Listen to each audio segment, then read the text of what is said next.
BRS అధినేత కేసీఆర్ రాజకీయంగా active అవుతున్నారు. పార్లమెంటు ఎన్నికల్లో మెజారిటీ స్థానాలు గెలుచుకునే విధంగా వ్యూహాలు సిద్ధం చేస్తున్నారు. కృష్ణా జలాల పరిరక్షణ పేరుతో కేసీఆర్ నల్లగొండలో ఓ భారీ బహిరంగ సభ నిర్వహించనున్నారు. ఓ రకంగా చెప్పాలంటే అక్కడ నుంచి లోక్సభ ఎన్నికల శంఖారావాన్ని పూరిస్తారు.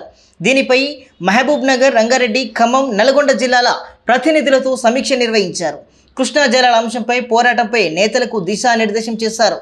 కాంగ్రెస్ ప్రభుత్వం కృష్ణా పరిధిలోని ప్రాజెక్టులన్నీ కేఆర్ఎంబీకి అప్పగించిందని ఆరోపిస్తూ రాష్ట్ర ప్రయోజనాల కోసం పోరాటం చేయనున్నారు.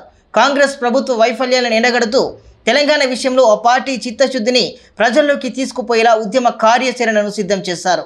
ఇక ఈ పోరాటానికి నల్లగొండ వేదిక కాబోతుంది. ఈ నెల 13న భారీ బహిరంగ సభను నిర్వహిస్తామని పార్టీ శ్రేణులకు చెప్పారు. సభను విజయవంతం చేయాలని పార్టీ శ్రేణులను ఆదేశించారు. కృష్ణా ప్రాజెక్టులను కేఆర్ఎంబీకి అప్పగిస్తూ రాష్ట్ర ప్రభుత్వం అనుసరిస్తున్న విధానం తెలంగాణ హక్కులను కాలరాసేలా ఉన్నాయని ఆయన ఆరోపించారు. కేంద్రం నుంచి తెలంగాణ సాగునీటి హక్కులను కాపాడుకోవాలంటే మరో ఉద్యమానికి ఊపిరి ఊదాలని పేర్కొన్నారు. కృష్ణా నదీ జలాలపై తెలంగాణ హక్కులను కాపాడుకోవడం కోసం ఎంతవరకైనా పోరాడతామని స్పష్టం చేశారు. ప్రత్యేక తెలంగాణ ఉద్యమాన్ని నడిపించిన విధంగానే ఇప్పుడు నీటి హక్కుల కోసం ఉద్యమించాల్సిన అవసరం ఏర్పడిందన్నారు. మరో ప్రజా ఉద్యమాన్ని మొదలుపెట్టకపోతే తెలంగాణ హక్కులకు భంగం కలుగుతుందని పేర్కొన్నారు.